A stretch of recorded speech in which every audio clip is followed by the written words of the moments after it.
then get to the exponential model. So the percent review will go pretty quick, and then we'll throw it into exponentials for a minute. You might want your graphing calculator out just because we might graph, well, we're going to graph something later, and then you have to multiply two things. Okay, so it says exponential functions are really important in modeling a variety of real-world things. Most of the time, we don't just double or triple, where we grow or decrease by a certain percent. So that's what we're talking about, percents here. So let's review. It says by definition, a percent is a fraction with 100 as the denominator, right? So to find a percent of a value means you have to multiply by a fraction that's over 100. So for example, if it says find 22% of 80, how would you write 22% as a fraction? 22 over 100. So if you were finding 22% of 80, you would take 22 over 100 times 80. Right? Can you calculate that for me? What is 22% of 80 multiplying those two fractions together? What is it? 17.6. Yes, 17.6. All right, so that is 22% of 80, 17.6. Now, every time we do percents, we don't always write it over 100 as a fraction. What's a easier and a better way, probably, than writing that fraction? Rachel? Do 0.22. This fraction can be written as 0.22.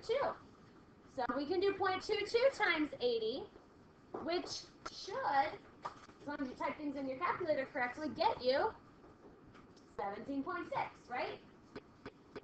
When I do percentages, I usually use a decimal, 0.22. So, like we want to find percent increase, because that's really what we're going to be doing with our exponentials. If we're increasing by a percent or percent decrease, if we want to find increase, you need to add the percent back to the original value. So you're going to say if you're increasing by 10%, you take the original value plus 10% of the original. If we want to find percent decrease, we have to subtract a percent from the original value. Okay. So this can be done in 2 steps or in 1 step. So let's try it with the 2-step method here. Then we'll figure out the 1-step method that'll make it faster. So if it says you need to pay 15% tax on a car that you bought, the car costs $12,000. Right? So find the total cost that you pay after tax. Right? So here's the 2-step method. The first step is I need to find what is 15% of 12,000, right? So how would you, bless you, how would you find 15% of 12,000? This is step 1. 0.15 times 12,000. All right? So calculate that for me. What is 15% of 12,000? $1,800. All right, so that is the tax that you are paying on the car. But here's the thing, when you buy a car, you don't just pay the $1,800. You have to do the second step here, which is to add that $1,800 back on to the original cost of the car. Right? You find the percent, then you add it together, and how much total money are you paying for this car? $13,800. Right? You do that every time you go to the store and buy something. You add the tax on. The 2-step isn't hard, but do you guys remember a faster way to make that as a 1-step? What do you think, Zach? It's 1.15. Yeah. Where do you get 1.15 from? Plus. Okay, where do you get the 1 from? You're right, but look, where do you get it from? The one that you already had. Yeah, the one you already have. This is like really 0.5 times 1 times 1,200, right? So you have 1 for the original cost plus the 15% you're multiplying by. And you multiply it by 12,000. So double check. It is 1.15 times 12,000, 13,800. It should be, but double check. Yes, it's the same number. It should be. We do the same calculation, combined into 1 step. So the 1-step method is just faster. 1.15 instead of adding in 2 different steps. So let's practice using that one-step method real quick, and then we'll get to exponential modeling. So let's suppose you go out to a fancy dinner, and the bill is $68. You want to leave an extra 18% tip for the waiter. We want to know how much money are you actually going to pay. So how would I write this as one-step calculation? What would you multiply the 68 by so that you can find the total cost including the tip? 1.18. Good. The 1 is for the original plus 18% of the original. We'll multiply those together. How much do you have to pay as the bill?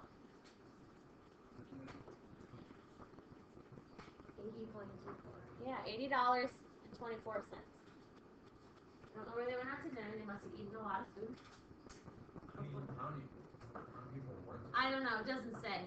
When I read that, my mind goes to like It's like a fancy like fancy date or restaurant, something. But $68, fancy restaurant, that's all right. Yeah, that's not too bad. yeah, but if you're getting 60, well, yeah, but like, what are you eating for $68? It's still like for 2 people. Other tests don't do that. What? Really? I've never been there. I'm not a big fan of it. I'm not a fan of that. Alright. Well, either way. I mean, I've been to restaurants where they've gotten really expensive things, but I never paid that much for it. I'm cheap. Alright, now here's even, we're going to talk about food again. We're talking about food. Vegan meals at Tofu for You are on sale for 30% off. I don't know if you want tofu meals, 30% off. Yeah, I've had a couple good things of tofu before, but also not my favorite. So Tofu for You have a 30% off sale. The mixed Buddha bowl is normally $8.50. Right? So you're gonna pay, normally you pay $8.50 for the mixed Buddha bowl, but it's 30% off. How do I use that one-step rule?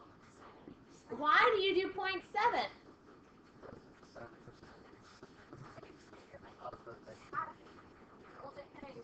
You're only paying, right. Okay, so that addition rule things is really 1 minus the 0.3. So I'm just saying that because I want to make sure people know where it comes from. The 0.7 is you're taking 1 minus the percent that is off. How much are you actually paying for the mixed Buddha bowl? $5.95? Yep. All right. So you're only paying $5.95 for the mixed Buddha bowl. I didn't do that in my head. I've done this problem a lot of times. So that's memory. When's the last time you did it? I mean, I worked through it a couple weeks ago, but last time I taught it was last year. But I taught it many times last year, and then many times the year before that, year before that, year before that. Yes. And I teach the same problem in Algebra 1, so Oh. therefore I've taught it many times. This is Algebra 1. Yeah. Maybe not this problem, but you did do exponentials, yeah. All right, now we're getting to the point where we are going to talk about exponentials here. You have a Visa card, so if you don't have a credit card, you'll probably have one at some point, or your parents have a credit card. You have a charge or a balance of $522. Now Visa charges you a percentage of your balance in exchange for borrowing money from them, because really a credit card is borrowing money from the credit card company. They're like loaning you the money and then you have to pay them back. So if you don't pay them back, which is like paying your bill, they charge you interest, right? That's how credit card companies make money, because people use their credit card, then they can't afford what they paid for, so they have to pay interest, and then all the money racks up and you owe a lot. Well, the interest rate is called an APR, an annual percentage rate, and for credit cards, they make the percentage interest rate really high, because that way when people don't pay their bills, they make a lot of money on the fact that people didn't pay their bills. So your Visa card has an APR, or a percentage rate, of 12%. Right? So you have $522 bill. You don't pay interest at all. You don't pay your bill for a year. We want to know how much money do you owe after a year. Okay? So we start with the 522. If you're paying interest on a credit card, is that going to be percent increase or decrease? Increase. So what would you multiply 522 by? 1.12. All right. How much money would you owe at the end of the year if you don't pay your credit card bill? Yeah, $584.64. Good. Do So you don't pay a credit card bill. At the end of the year, you owe $584. Well, if you still don't pay your credit card bill after another year, how much will you owe at the end of 2 years? So I'm going to start with the 584 this time, 584.64. Same interest rate, so I'm going to multiply that by 1.12. So how much do you owe the credit card company after 2 years if you don't pay them back? A lot of money. Too much money. Yeah, too much. How much is too much? 654.6.80. So 0.80 works? Yeah. So 654.80. Good. So it doesn't seem like a lot that first year, but the second year, you're then paying well over $100 extra on what you have to do. Which, by the way, always pay your credit card bill. I've never not paid my credit card bill on time, but just pay it on time because we're going to learn later that that really does not good financial sense. And then you can't build your credit. I could give you like a whole lecture on building credit. I'm not going to, no. Please. Then I feel like I would be my mother because every time I see my mom, she talks to me about building credit. And Mom, I have great credit. I don't know what that term even means. Maybe we'll have a financial math day one day. All right. So, in general, we're not going to dwell on this page. We're not going to dwell on this page, but this is the general rules for percent increase and decrease. So, the a sub 0 here looks really fancy. This is the same exact formula as y equals a times b to the x. We're just using different letters because typically when you do percent increase and decrease, it has to do with financial stuff. But here, all it tells us, whoop, that's not what I wanted. I wanted to highlight that. There we go. That a sub 0 is just your starting amount. How much do you start with? If you have percent increase, you have to add the percent onto 1. So 1 point something to the t power. And percent decrease, you subtract the percent, just like we were doing with the Buddha bowl and things like that. Okay? I don't know, something I chose for you. Something not probably healthy and, you know, something healthy. Alright, let's do a couple examples here. Couple quick ones. So for example, it says write an equation that gives the amount of money in a savings account if $250 was invested at an interest rate of 3%. So you put money in the account, and interest rate means that it kind of like a bank kind of rewards you for saving money with them. So they add money to your account when you put money into it. Okay, so we want to know how much money is there after 12 years. So let's write the equation. We're going to start with the savings is S. So S equals, if you did Y equals, it doesn't really matter. How much money do you start with? That's how we write an exponential model. 250, so I write the 250 first. And then I am going to be doing what? Increase or decreasing by 3%? Increasing, so I want to use this equation that's on the left here. I want to do 1 plus 3%. How do I write 1 plus 3% as a decimal? 1.03. Now how many years? What should my exponent be? 12. All right, that's simple. So type that into your calculator. After 12 years, if you don't touch that $250, how much money will you have in your account? How much? Oh, you're talking to yourself. Wait, don't take money out. You don't put money in the external account. I don't think so. Not the banks I go to. No, they take away money when you pull out money, don't they? Don't they take the interest rate when you pull out money? No, but what happens is if you put money into your savings account and you don't touch it, it earns interest, so it adds money to the account very slowly, but it adds money. But like if you pull money out of your savings, the balance goes down, so it's still earning interest, but the interest will be lower because there's less money to build interest off of. Does that make sense? Yeah. If you didn't touch your money for a year, That's pretty much what it is. It's like 1 penny every. Yeah. How much do you have after 12 years? Unless you're super rich. Right. If you're super rich, the base is bigger, so like even 3% interest is a lot. But if you only have $250, what is it? 356.44. Right. So if you're not very rich and you only have $250 in your account, it's going to take you 12 years to earn just over $100 in interest. So that doesn't seem like a lot, but if you invest a lot more money, then it goes a lot faster. which we will actually talk about more. We're going to do a whole couple of days of financial stuff. Moving on. Wait, I didn't. I'm sorry. Yeah, I just. It just made you feel better to see it again.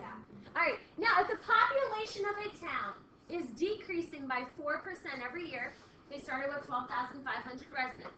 What is the population in 10 years? All right, so the population, when we write an exponential, we start with the starting value, which here is 12,500. Now, 4% decrease. I want to use the model that's on the right, where I take 1 minus the percent, 0.96. So 1 minus 0.04 is 0.96, and I want to know the population after 10 years. So we want to round to the nearest whole number this time because we're talking about people. How many people are going to be in the town in 10 years? How much? 8,310. Do you guys agree with her?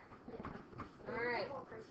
So if nobody is like born, and people just keep dying in this town at 4% every year, in 10 years there's going to only be 8,000. Doesn't it count for people dying also? We're going to talk about that next week sometime. Next week sometime we'll talk about that. I mean, yeah, so maybe people are born, but more people are dying, so that it's decreasing by, yeah. But maybe nobody is being born. Maybe like they're all old people and they're just slowly dying away. Maybe. Yeah. All right. Example 3. Now we have this model. Now I'm not asking you to do as much here because we're not writing the equation, but I have 200 times 0.8 to the x. Is the model growth or decay? How do you know it's decay? Right, the number, the b, our growth rate, is less than 1. And when your growth rate is less than 1, you are decay. Well, how much are you decaying by? How much? Yeah, decay by 20%. This number, and if you have trouble figuring out that it's 20%, you would do 1 minus 0.8, which is 0.2, which is 20%. Good. All right, one more here. Then we'll use our calculators. From 1991 to 1995, none of you were alive. I was alive, but you guys weren't. I actually remember we're talking about computers here. I remember our parents' first computer. But it was like this big boxy thing. It was very old looking compared to new computers. But the number of computers, see, per 100 people was modeled by 25.2 times 1.15 to the t. Okay? So first of all, what's the initial amount? How many computers did they start with? 25.2. So the initial amount is 25.2, and that's 25.2 computers per 100 people. Okay, so that means, like if we had a room of 100 people, 25 of them would have had a computer. Okay, so it's about 1/4. I don't know. That's just how it worked out. I don't know. Is this percent increase or decrease? If I look at the equation, it says increasing or decreasing? Increase. How can you tell it's increasing? Yeah, the growth rate is greater than 1, and what percent is it increasing by? By 15%. And that kind of makes sense, right? Computers are becoming popular, people have computers in their home, and more people are getting computers as the year goes on. But we want to know how many people have computers by the year 2000, right? So what am I going to put into that formula for t, for the time, if I started in 1991 and now I'm looking at 2000? 9. So we're going to put t equals 9 into the formula. So the number of computers after 9 years, it's 25.2 times 1.15 to the 9. Per 100 people, how many of them had computers? 88.65? So only in 9 years, you go from about 25% of the people to 88% of the people having computers. Oh my. So it's a big growth. I don't know what the number would be. I guess we can figure it out real quick. What year were we in? 2018. How many years is that since 1991? Lot more than that. 27. So do it real quick. I'm just curious. What percent of people, according to this model, would have computers now? If you put 27 in for the exponent.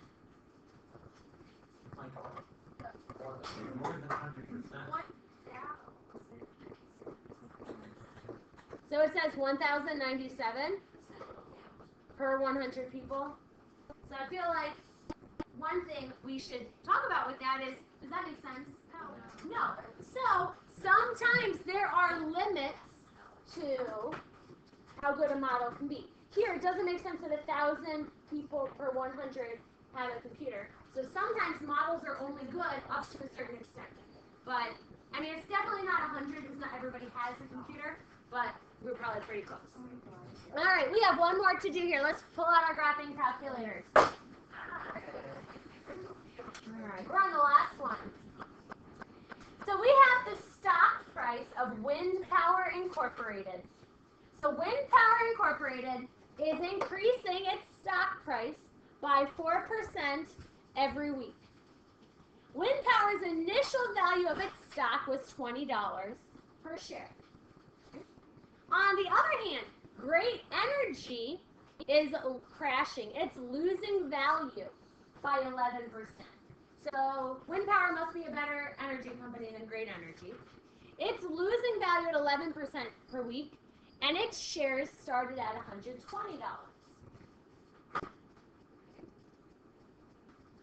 So they want to know how many weeks will the stock until the stock prices are the same.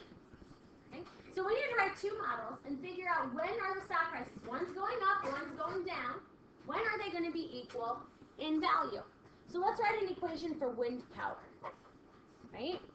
Y equals, how much money does Wind Power stock start at? $20, and it is the one that's increasing, and it's increasing by 4%. So how do you write a model that says you're increasing by 4%? 1.04 to the x power. Okay. Now let's write a model for Great Energy. How much should Great Energy stock start at? 120, but it's decreasing by how much? 11. So what decimal do I put in the first? 0.89 to the x. Now we are going to graph those because we are going to use our graph to figure out when the share prices are equal. But I need to set my window so I can see them. The picture kind of gives you a good idea of how you should set your window. Let's talk about the x-axis. What's your x minimum, do you think? What should your x minimum be? 0. What's the x maximum on that grid? 20. So that's what I would use as my x maximum. If they give you a blank grid, use that to help you. What do you want the scale to be? 5. Okay. And we can make it 5 on our paper as well. 5, 10, 15. All right, now, what is my y minimum? 0. How high up should my y-axis go? 150. And what do you want to make the scale? 20. 20's work for me. You might have to adjust here, but that's okay. I think when you actually do the math out, I forget what it was. I think it's 21 or 26 or something. I don't know. We'll just go by, we can just go by 20s. It's fine. It's not, it's a really weird scale. We'll go by 20s. 20, 40, 60, 80, 100, 120, 140. That's okay. We'll just go 20. So let's graph this on your calculator. So you need to go in and type your two equations here. So 20 times 1.04 to the x and 120 times 0.89 to the x. And then you need to adjust your window. So if you forgot how to adjust your window, let me know. But we're going to go from 0 to 20 and go by 5. Then we said the y's went from 0 to 150, going by 20s.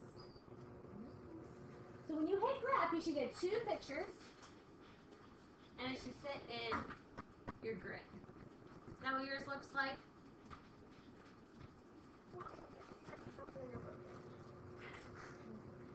Do you need help? somebody with an expire that needs help? The count. So you should see two graphs there. So while you're waiting, while people are finishing up, can you sketch the picture on your graph? You should take this picture and you should be able to sketch it on here. Alright, so this one starts here and it's going up like this. And your other one, where does it start? 120, which is up here. And it's going down like that. So it doesn't have to be perfect, it's just a sketch. But you should be able to plot the y-intercept.